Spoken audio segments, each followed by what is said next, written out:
Mga master, okay lang bang? Huwag niyong skip ang mga ads sa aking mga video kung okay lang mga master. Salamat sa solid na suporta po. Yon, what's up mga masters? Nandito na naman tayo sa panibagong araw, panibagong kabanata na naman ang pagsasama-samahan natin ngayon guys.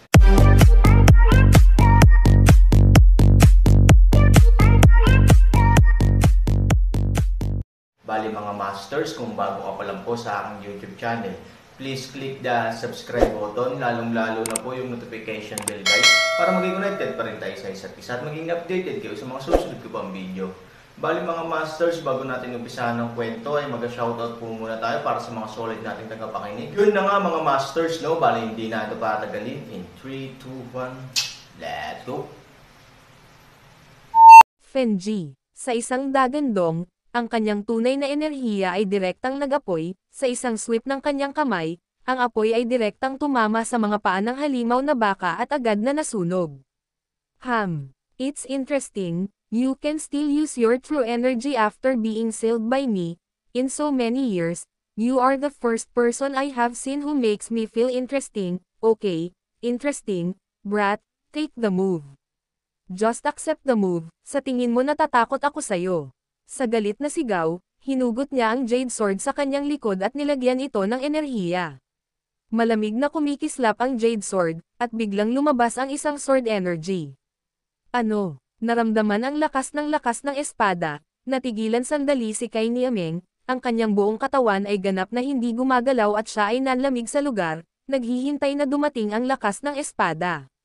Boom! Dumating ang sword energy, at isang marahas na pagsabog ang agad na naganap sa kakaibang baka. Pagkaraang mapawi ang pagsabog, dahan-daw ang iminulat ng kakaibang baka ang kanyang mga mata at malamig na tumingin kay Han Sanchen. Hindi man lang nasaktan ang lalaking ito sa gayong pambobomba. Hindi ba, anak, ang lakas mo? Malamig na umungol ang kakaibang baka, hindi agad siya naka-counterattack, tahimik lang siyang nakatayo doon at tumingin kay Han Sanchen. Let me ask you, paano mo ginamit itong espada sa kamay mo? Halika, sumimangot si Han Sanchen, bakit biglang tumigil sa pag-atake ang kakaibang baka na to? Ngayon lang hindi napigil ang sabihin ng lalaking to na siya ang gumawa ng matinding pag-atake. Ngayon nakikipag-chat ka sa sarili mo. Natatakot ba siya? Malabong mangyari, with my current true energy release, I shouldn't be able to achieve that effect. However, if he wanted to Sanchen to do the time would be happy to do the time, maging mabuti ka lang sa kanila. Sino ako para sabihin sa'yo, ano?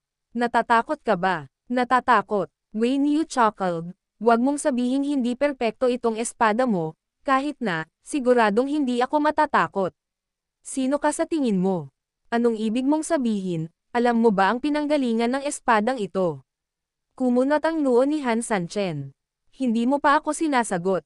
Okay, nakuha ko ang espadang ito sa Xuanyuan World. Xuanyuan World. It is indeed it. Haha, haha. Biglang tumawa yung kakaibang baka. Hindi mo pa sinasabi sa akin kung sino ka. Tsaka, alam mo ba ang pinanggalingan ng espadang ito? Kilala ko siya, so natural alam ko ang pinanggalingan nito. Naisip ko, anong klaseng may-ari ang hahanapin ng lalaking ito kung maghiwalay sila ng landas, ngunit sa huli ay bata pa rin siya na nawalan din ng katawan, kaya't maginhawa, kung uupo ka sa upuan na ito, madali mong makukuha ang espadang ito, at kapag nakilala mo ang kanyang katawan isang araw, ipapahiya mo siya. Nakaramdam si Han Sanchen ng lamig sa kanyang puso, damn it, mamamatay siya kapag hindi siya nag-chat sa kanya, bakit siya mamamatay kung kachat niya ito? You're little bitch, you're moody, you can beat me if you want, hindi mo kailangang makipaglaro sa mga tao dito, sa tingin mo ba natatakot ako sa'yo?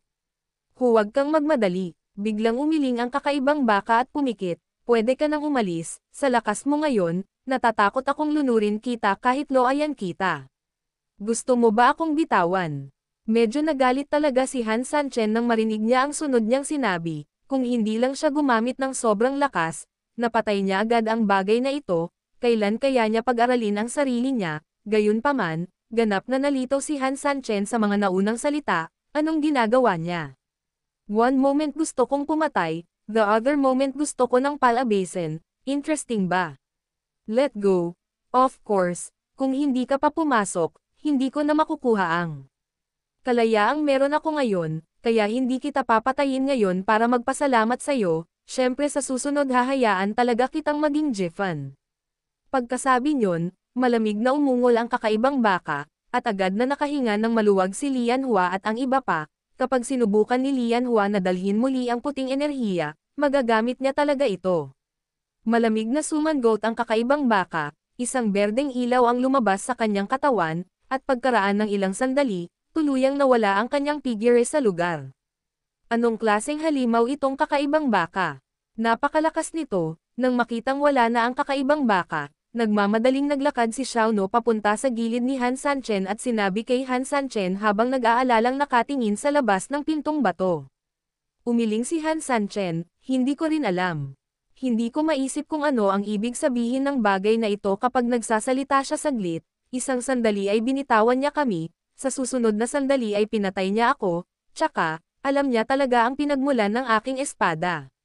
The sword belongs to the Xuanyuan world, which is two different worlds, and from what he said, parang pamilyar na pamilyar sila ni Chimeng sa isa't isa, kaya naghiwalay sila ng landas.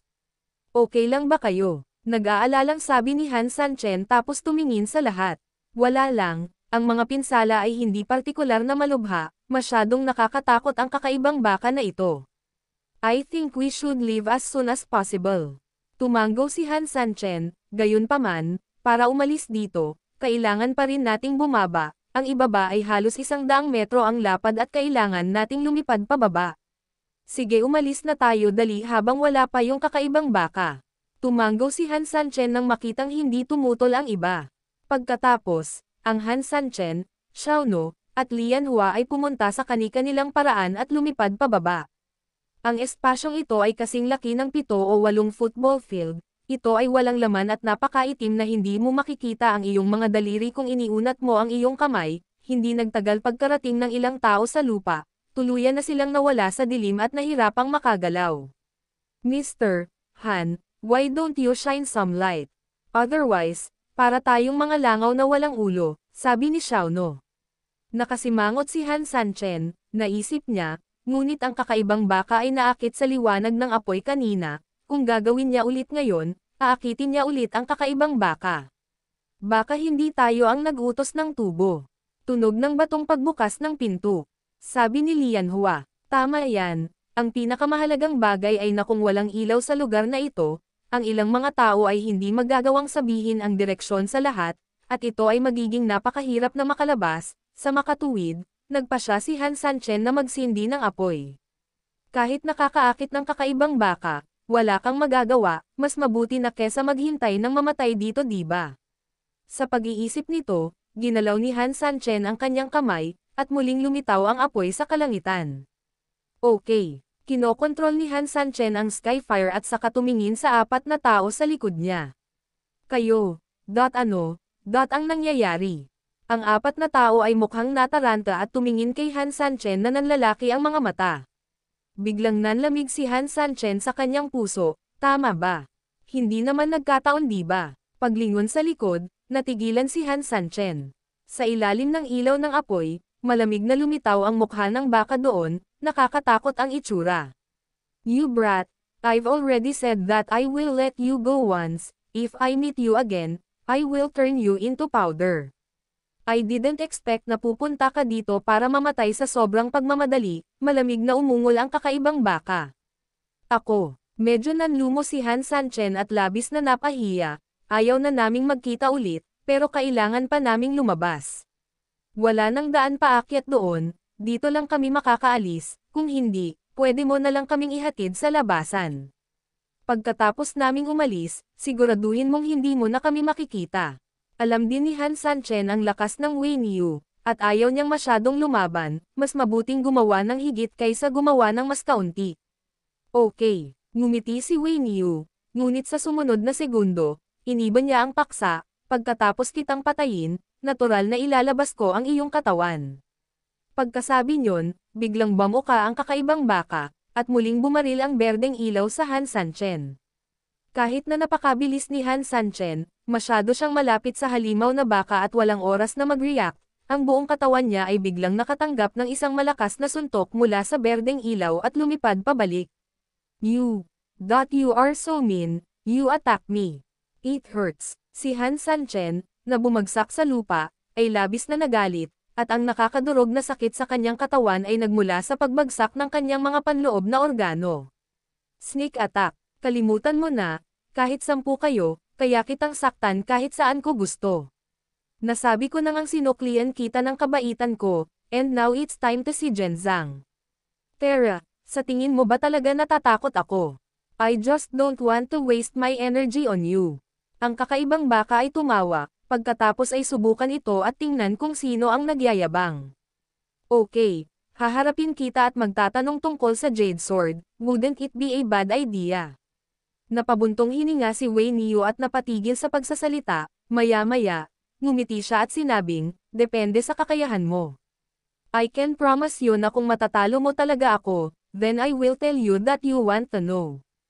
Okay. Si Han Sanchen ay maglulunsad ng isang pag-atake, biglang may mga yabag sa labas ng hall, kakaibang tumingin silang apat sa pinanggalingan ng mga tunog, lahat pala ng tunog ay galing sa itaas. Bago pa makapag-react ang iilang tao, nang tumangala sila sa tarangkahang bato sa itaas, may mga gumagalaw na figure. Hindi, ang mga taong iyon. Biglang malamig na sigaw ni Xiaono. Pagkatapos ng isang malapit na tingin, mayroon talagang ilang mga tao na nakatayo sa bato pinto. Sila, paano nila nahanap dito ang bilis? Nakasimangot si Han Sanchen, hindi ba hiniling ko sa iyo na takpan ang pasukan? Hindi nila ito dapat nahanap kaagad dito.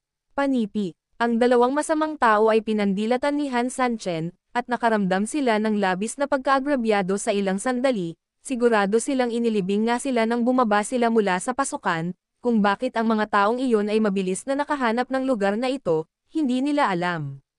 Mr. Han, wag mo silang sisihin, dapat mga ibon sila sa kakahuyan.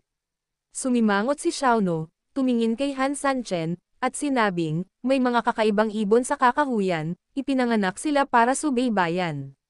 Sa tingin ko, posibleng ang pabango namin ang binigay nila sa mga ibong tinitirhan namin tapos dito napunta ang mga ibon base sa amoy namin. Bakit hindi mo sinabi sa akin kanina? Hindi nakaimik si Han Sanchen.